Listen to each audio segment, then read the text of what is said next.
Thank you so much. It's really, really great to be with you here tonight. And as David already said, thank you so much for coming out of your cosy houses on such a terrible night. Feels like we've gone straight into winter, bypassed autumn.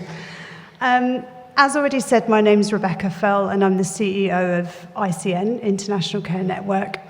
I just want to sort of say as a disclaimer from the start that I didn't have a huge dinner. I am pregnant, 5 months pregnant, and so I'm a little bit slower and more breathless than normal, so please just bear with me as I present to you tonight. But thank you so very much for having me. It's brilliant to be here. There's been various connections with Swanage and people in Swanage. There's been some families that have been resettled here, but there's different individuals that ICN has connected with over the years, and we have one of our very own members of staff, Andy, at the back here, one of our immigration advisors who's come tonight. And I want to call out James Davis as well, who set up our immigration service at ICN and was also the chair of trustees. So we've got various links with Swanage, and it's just great to be here. So thank you so very much for having me tonight. I was asked to come to share a little bit of what ICN does, the work that we do, some of the issues surrounding the kind of national refugee topic and narrative at the moment, and then a little bit of an insight into what that means for us as a faith-based charity and how that kind of fits with the picture. So hopefully I'll fulfill the brief, and as already said, there will be time for questions at the end. So my background is I've always worked in areas with vulnerable people, whether that's here or in various places overseas. A little bit further back, I work for a charity, an anti-trafficking charity, and I've worked with people who've been excluded from education. And then I lived in Lebanon for 2 years, supporting Syrian refugees who had fled over the border to Lebanon. So that was an incredible opportunity to see both sides of the coin, really, where I could sit with Syrian refugees in tents who had crossed over the border, over the mountain, dropped into Lebanon, and now I'm here in Bournemouth receiving some of those families who are being resettled by the government. So it's been a really good opportunity to see how all of that process works throughout my life so far, and I'm just happy to be here and just share some of that detail with you tonight. So as already has been said, I was asked to come up with a bit of a snappy title for this talk tonight. Where have you come from and where are you now? I'd like you just to take a moment to have a think about your own life. Have a think about any times of transition, right from when you were born, right to where you are now. Any times of change, of movement, where you've perhaps geographically moved from one place to another, changing schools, going to university, your family has moved because of work or jobs, anything like that. Have a little think about times in your life where you have had to move. And have a think about the resources that you had around you to be able to cope with those transitions, to be able to manage that change, to be able to adjust to the new environment, the new circumstances, the new people, maybe a new dialect, maybe a new language if you moved overseas. Think about who you had and what you had to help you make that adjustment. Did you have loved ones on the end of the phone? Did you have loved ones with you? Did you have financial resource? Did you have ability to just get the healthcare you needed straight away? Some of those answers probably will be yes, but maybe it wasn't such an easy transition for you. But that's just a place I'd like you to start thinking from tonight, is your own experiences of movement and transition and change, and perhaps the different levels of resource that you had to be able to cope with that. Because what we do at ICN is we try and step in the gap where perhaps families or individuals who are relocating and having to flee due to persecution or war, they perhaps don't have all of those things that we may have had in order to cope and adjust to a transition. They might not know where their loved ones are because a bomb fell on their house and they had to flee. They may not have any of their paperwork that they would need in order to set up a new life because it all got destroyed or lost. They may not have any money, financial resource to be able to soften that change in a new place. They may not have those resources. So what we try to do is stand in that gap. We can't pretend that we can fix all of those things and be all of those things for people, but we do try to be that presence that comes alongside to help people resettle well. So I'd just like you to think about that as we go through what we do at ICN tonight, and have that in your minds. The clicker's not working, so I have to call out for next slide, please. Bob, thank you so much. Not sure how strong your vision is, whether you can read that very well.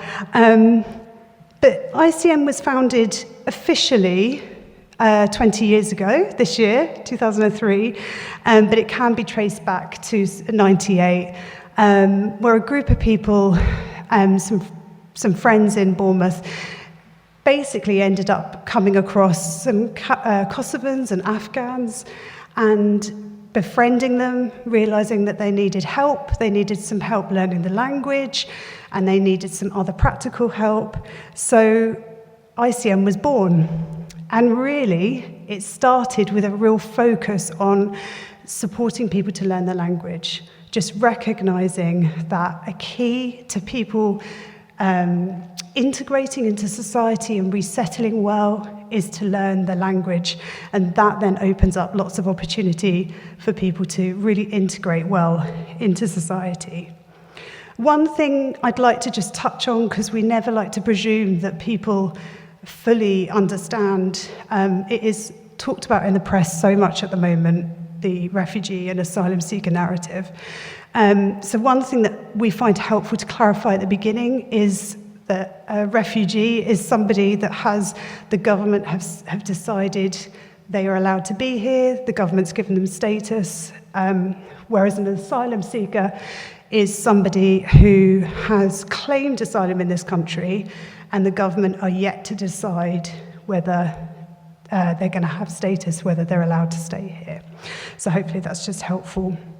Because ICN, we help anyone who's come via any route, whether that's a refugee, an asylum seeker, and we also help other types of vulnerable migrants, whether that's people who've been trafficked and had to move because of that, or homeless for various reasons. Okay, next slide, please.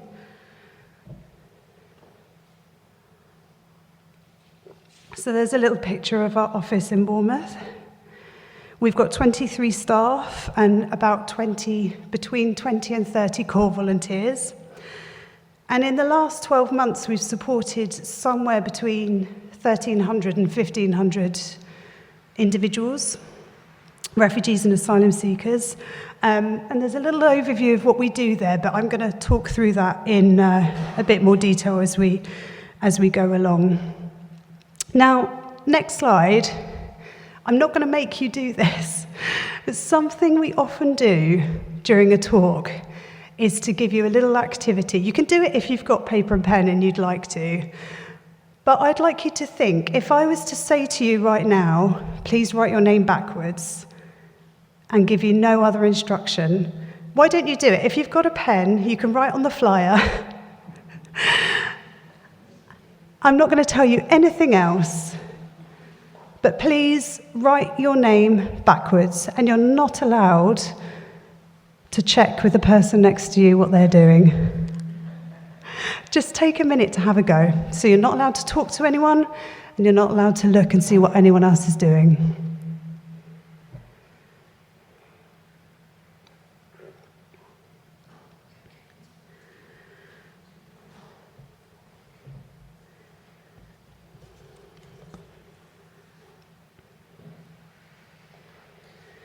if you're not going to actually do it, have a think about how you would approach that task.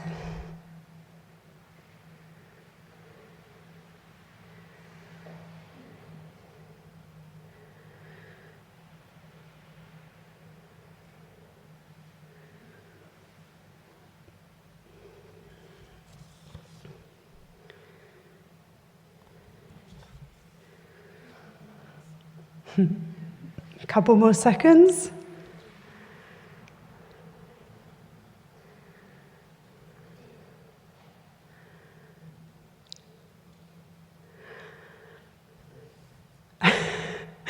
I will be marking them, so. Now, this is always very interesting to watch from the front because you can see different reactions on people's faces. Anyone brave enough to just sort of say how that made them feel doing that activity? Did you say stupid? Yeah. Because it was hard for your brain to get into gear and how to do that? Yeah. I felt very stupid when I did it for the first time. Any other thoughts?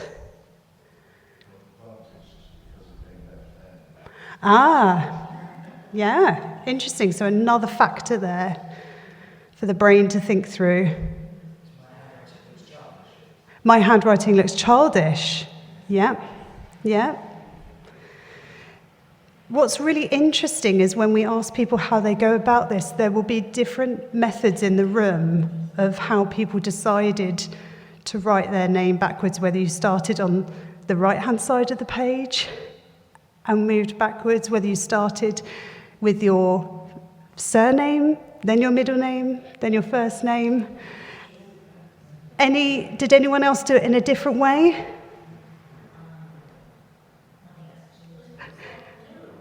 Mirror writing, yep, so you literally may have just mirrored it. So people tend to do this a very different way. And the response we often get is people either feel stupid, a bit exposed, because they're not really sure what they're doing or how to do it. And I didn't give lovely instructions, did I? I didn't give guidance. I just said, this is what you've got to do, go and do it on your own. So people often feel unsure. I definitely saw some of you looking around, trying to see, am I doing it right? Did anyone think, am I doing it right? Yeah, exactly. Now, the reason we do this activity is it's a little bit of a silly thing, but it just helps us slightly understand what it's like for a refugee multiple times a day, somebody who has come and is having to start a completely new life, navigating all of our complicated systems, all of our strange instructions, our different language, just feeling exposed, feeling out of your comfort zone, being asked to do things that just doesn't fit automatically or naturally. Does that make sense? This is something that refugees sort of have to navigate all day, every day, especially if they're newly arrived. Things don't come naturally, things don't come easily. They're asked to do things from the moment they wake up and a letter lands on their doormat that they open and perhaps don't understand. They may read the language, but they may not understand the nuances of what's being said, and then go to school, go to work, and all these instructions, crossing the road, having to really concentrate and think and look which way the traffic's going. So just it helps us to understand a little bit and feel that uncomfortability of refugees are navigating this change all the time and these different factors throughout their day. So next slide, please. So what we do at ICN, our mission is to support refugees and asylum seekers to integrate well into society, to set up their life. And we do that in lots of different ways. And you would have heard so much talk about Ukraine and the refugees that have fled from there, which is absolutely right and valid. And we've got lots in Dorset and we've got lots in BCP. But it's important to remember that the picture here is so much wider than Ukraine. So I've just got some figures for you of what the local picture is. So here in BCP and Dorset, we've got 4 Syrian families left on the government's Syrian resettlement scheme. There were 9, but 5 have completed the scheme, and there are 2 left in Dorset. So overall, when David Cameron started that scheme, we've settled 24 Syrian families on that programme across Dorset and BCP.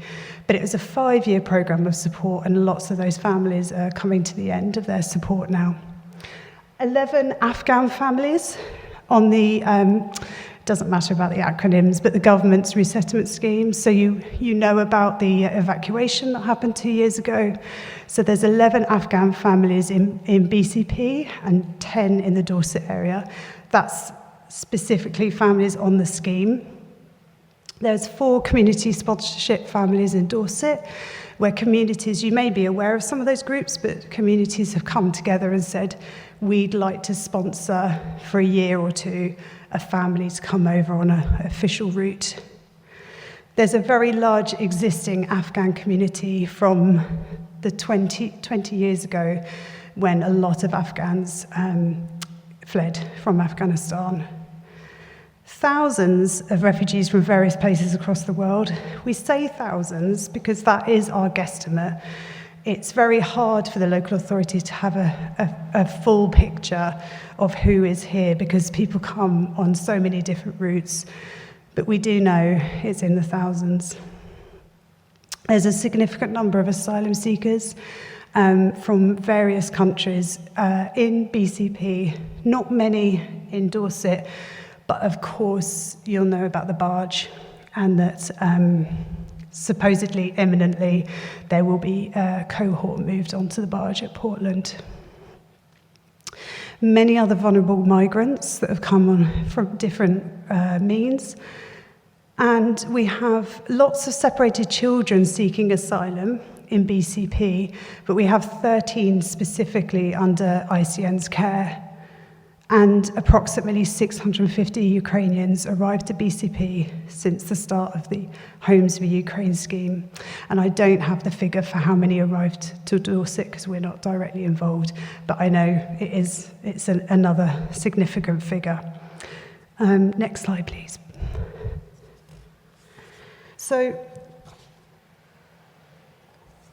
going into a little bit more detail of what we do at ICN. So I've mentioned that we have 13 children under our care. They are 16, mostly 16, 17 years old, and predominantly male. So these are separated children who have had to flee their home for whatever reason and be separated from their families. And we are contracted by the council to support them in quite an intense way. So we give wraparound support for them, literally helping them to go to the doctors, helping them access English classes and other forms of education, helping them navigate any issues that they have that they need support with, really being alongside and standing in that gap, like I said at the beginning, because these are children that need a huge amount of support. A lot of them don't know their date of birth. A lot of them don't have their paperwork. A lot of them don't even know where their families are and have completely lost contact. So they are hugely vulnerable, and it's a real privilege to be able to be around them and support them. What's really, really difficult is for many reasons, their asylum claims are taking an incredibly long time. So we've just had one of our young people that we support has just had his decision after 6 years, which for such vulnerable young people is just, it's not okay. And it's incredibly hard for them to have hopes and dreams and to see how they could have a future here or back home. So what we really try to do is create positive memories. So we, as well as all that important stuff, form filling and supporting them with their solicitor and attending Home Office appointments, we try to create fun memories. So a lot of what we do with them is fun activities. There's a lovely picture there of taking them out on a trip. And we take them on holiday every year to a neighbouring county, to a farm, just to try and help create a sense of relief, a moment of being able to just forget about the difficulty of their situation and just to have fun and to be kids, because that's what's most important. We also work with a national music therapy charity, and once a week they have the chance to come and rap or sing or play the drums or whatever they want in a safe environment. And we found that a really powerful way and kind of opportunity for young people to express what's going on and start to navigate some of those feelings that they may be feeling. Next slide, please. A big part of what we do is advice. So we have an immigration advice service that I mentioned, James set up at ICN. So we give regulated advice by the OISC, which is the Office of Immigration Services Commissioner. All of our advice is completely free, and then we charge very minimal, compared to elsewhere, fees for certain applications. And we do that to just keep it really accessible for people, because obviously immigration applications are very relevant for when we're supporting refugees and asylum seekers. We also have a general advice service where we help with anything and everything that a person may come to us for help with, because I don't know about you, but it's pretty hard to navigate our NHS system. Some great faces there. So somebody without the cultural experience, somebody without the language, it's really, really tough. So we particularly help people with navigating the NHS service, the benefit system, claiming the right benefits if they have recourse to public funds, debt issues. Housing is a really, really huge problem. As you know, we're in a national crisis, but we particularly are seeing the problem with that in Bournemouth. Money issues, complaints, just that hand-holding really to help people complete a form, for example, which otherwise would be completely overwhelming. They can come and get that free advice and support from us. Next slide. We are also contracted by both Dorset Council and BCP Council to support families on the government resettlement scheme. So you hear this this line banded around on the news that people need to come via legal routes. So these are kind of resettlement schemes that have been set up and agreed by the government to bring certain amounts of families over. So, as I already said, we were heavily involved in the Syrian resettlement schemes, started back in 2015 and resettled 24 families on that scheme, and also the Afghan scheme. We do all the wraparound support, getting the families into work, education, the children into schools, health, anything you need, community integration, we do it. And we really come alongside those families for a number of years to make sure that they integrate really well and support them with their challenges. And then with Ukraine, it's slightly different. I'm sure some of you are aware that it's a different scheme called Homes for Ukraine, and that the public have been invited to be hosts and take families into their own home, which is very different. So the council contract us. We have 2 designated support workers who help with complex Ukraine cases. So families where the host family might not be able to help deal with all of the issues, we get involved in BCP with those families. We also were successful in getting some funding, some infrastructure funding to help groups in the BCP area who are supporting Ukrainians. So we train up those groups and support them with advice in order to support Ukrainians well. And we also, on behalf of BCP Council, hold a Ukrainian welfare fund that Ukrainians can apply to us for certain circumstances. And we do that on behalf of the council. Next slide, please. Thank you.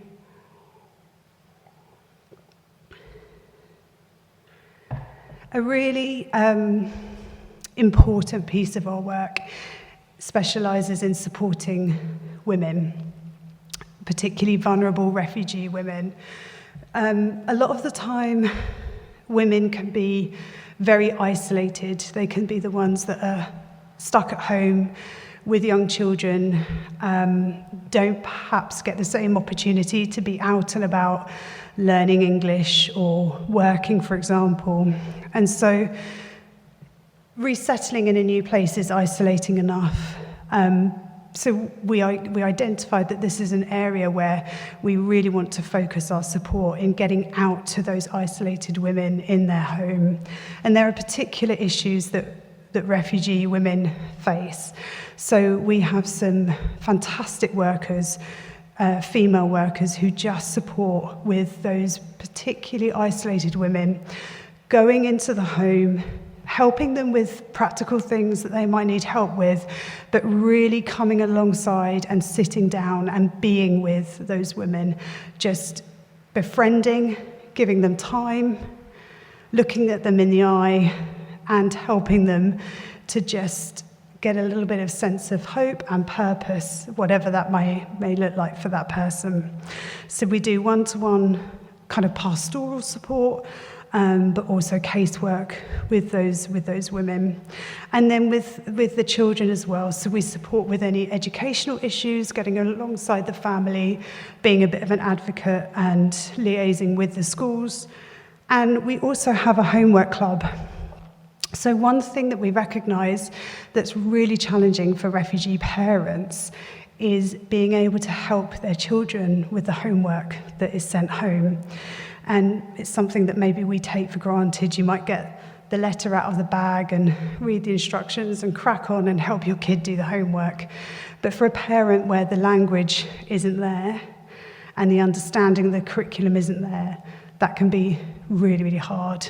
So we have a homework club where, again, we don't take over and do it for the parents. We support the parents to support their children to do their homework. So that really is our ethos.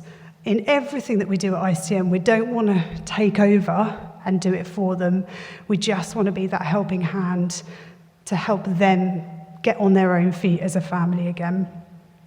And then we have something called Conversation Corner, where the women all get together. You can see some really beautiful henna there and some craft. And we just do different creative things. And it's a chance for the women to kind of literally let their hair down, be together, just do something fun in a safe environment where they're accepted, understood, and they can have a laugh and do some craft or some cooking together. This morning was omelettes, which was, I thought was an interesting choice, but it went really well. Next slide, please.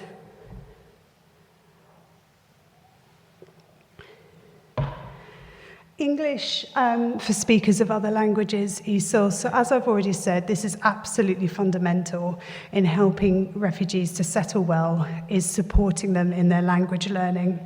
There's classes for particularly vulnerable women out in the community. So it's women-only classes, and we have a creche that's completely free, funded by Children in Need.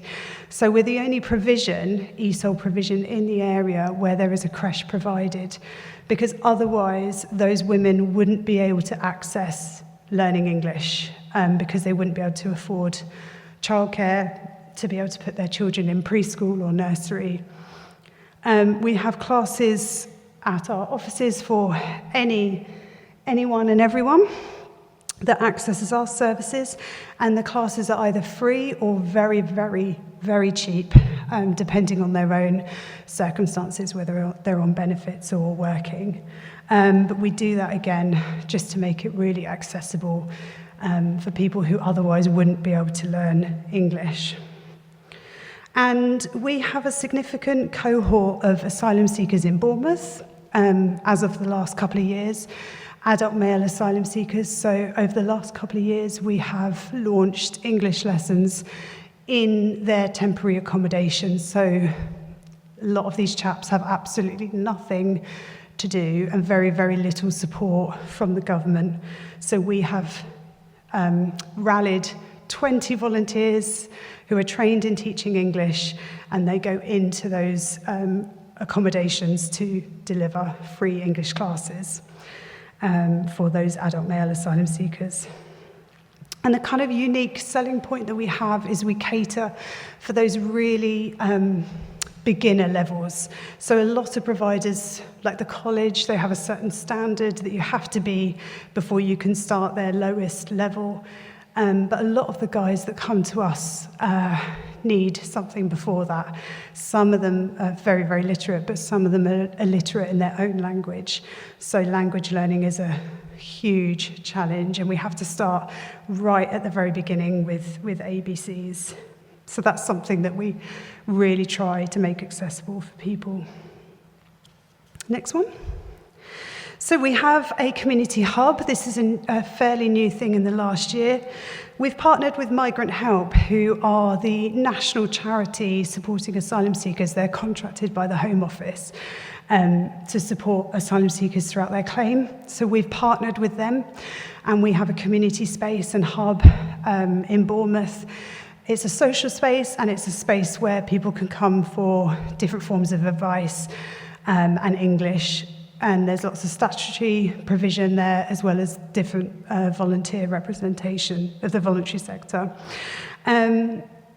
It's for refugees and asylum seekers, but at the moment it's predominantly taken up by asylum seekers because there is such a huge cohort, and they are the ones that have real minimal support around them compared to refugee families who have come on government schemes, for example. So really at the moment it's focused on supporting them. Mentioning the Portland Barge, we are going to be delivering cultural awareness training to those asylum seekers when they do arrive on the barge, helping them just to understand the local area a little bit, helping them to adjust, helping them to understand a little bit of what to expect and how to navigate British culture. Next slide. A lot of what we do is this hands-on practical support that I've told you about. But we also, throughout everything, try to raise awareness, much like what we're doing here tonight, whether that's speaking at events or visiting community groups. But a big part of what we've developed over the last couple of years is quite a training menu, being able to deliver training to community groups or different statutory providers even on various elements of how to work with refugees, how to support refugees, because it's a very niche piece of work. There's some things that, there's some myths that need dispelling, and we really do what we can just to provide quality training to help people support refugees in a really effective and efficient and caring way. Lastly, next slide, please. We are piloting, and really excited to be piloting, a mental health project at ICN. So historically, we've always done we've met the practical needs where we can, or we try to at least. But we have really recognised that for families and individuals to settle well, we need to address the the mental health aspect that goes alongside that. We know that the majority of people that we work with are traumatised to some degree after going through what they've been through and trying to set up a new life. So we are going to be recruiting a psychological wellbeing practitioner, a mental health practitioner, who will be delivering in-house therapy and counselling for refugees and asylum seekers, as well as group work. And we just recognise we're certainly not experts in this field. That's why we're going to get an expert in. But we do know and have experience of the challenges that are faced by refugees in terms of accessing the right mental health support. There's often a huge stigma associated to it. Some of the cultures that these people are from struggle with the language around mental health. There are some cultures where there's only the words happy and sad and none of the other feeling words that we work with. There may not be the word for depression. and there may not be their support from family or their communities to access mental health support that is really, really needed. So we feel that we're in a bit of a unique position to be able to hopefully work with those that we have worked with over the years, we've built trust with, to help them access, if needed, if wanted, the right mental health support. So next slide. In terms of what refugees need, I've covered that a lot in terms of the work that we do to support them, and you can see those things listed up there. And I just wanted to touch on the accommodation. As I've said, that is an incredibly difficult problem. So many refugees who are trying to get onto their own feet, it's very, very hard to find appropriate accommodation, private accommodation, like it is for so many people. So a big piece of what we do is trying to work with those accommodation providers locally and support people to navigate that system to be able to get the housing, appropriate and suitable housing that they need.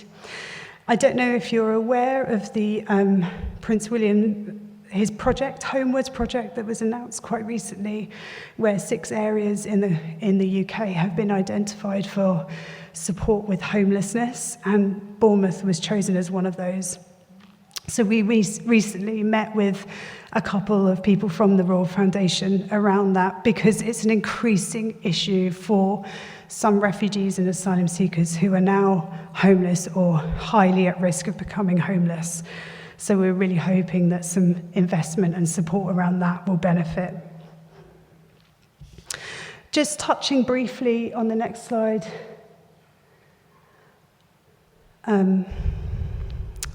Bob, thanks. Oh, and again, next one. Thank you. With everyone that we work with, whether they're newly arrived or they come to us from somewhere else in the country and they've been in the UK for a few years, we're always helping people to navigate culture shock. And you can see there that basic definition, the stress of transition that is affecting every part of someone's life at the same time.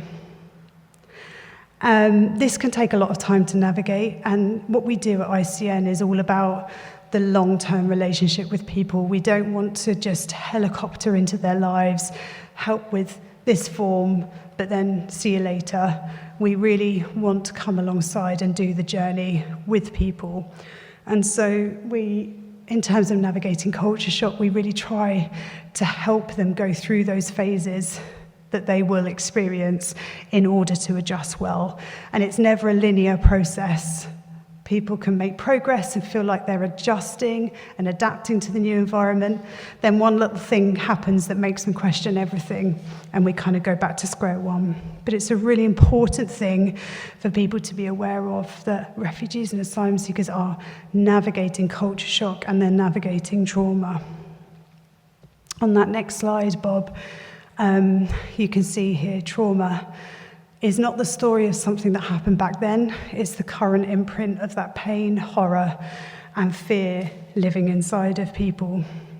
There is research, I haven't actually cited it, I should, but there is research that shows that post-migration trauma is as challenging as the trauma that people have fled from,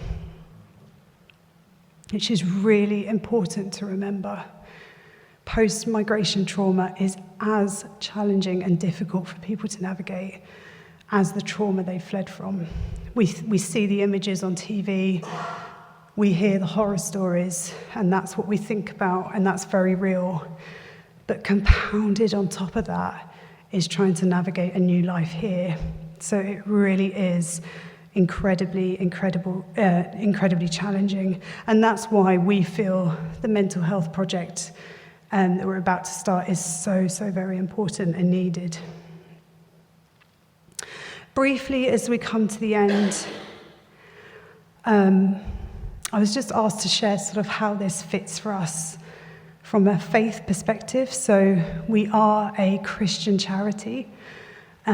born and built on our core Christian values.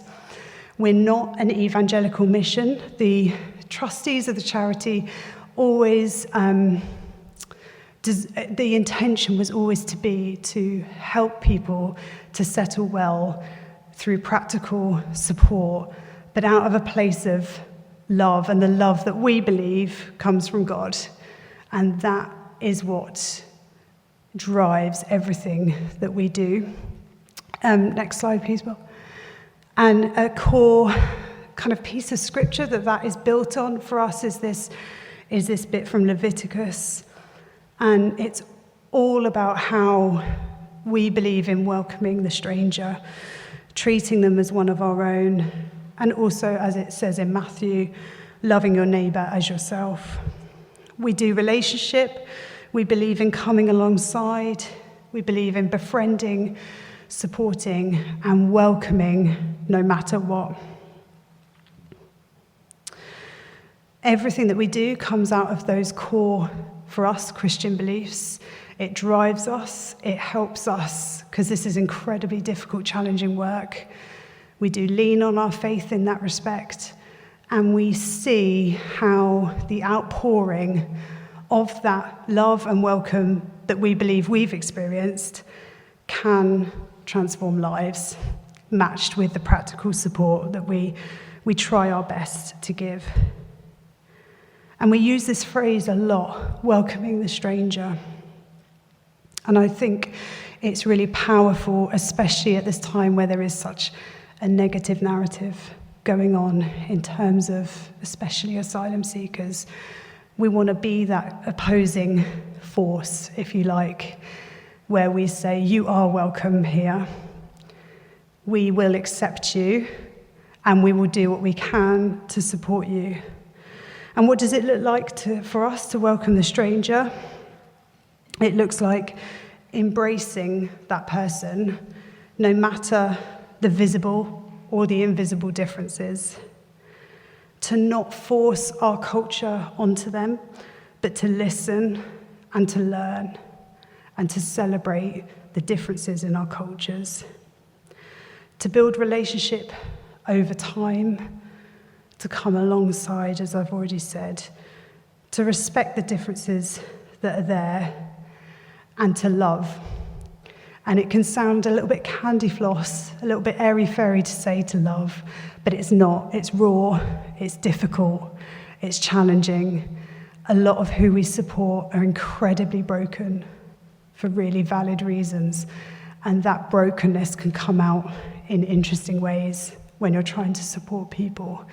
So it's raw, it's rough, it's challenging, but we try to be that consistent presence. Right back at the start when I said think about your own life, your own transitions, the resources that you may or may not have had. What we want to do is just be that consistent, welcoming presence for people who haven't got those resources in order to adjust to where they are. So I hope that's been helpful. I hope that's been insightful. Thank you so much for taking the time to listen, and I'm really happy to take questions and ask Andy and James to answer them. Thank you.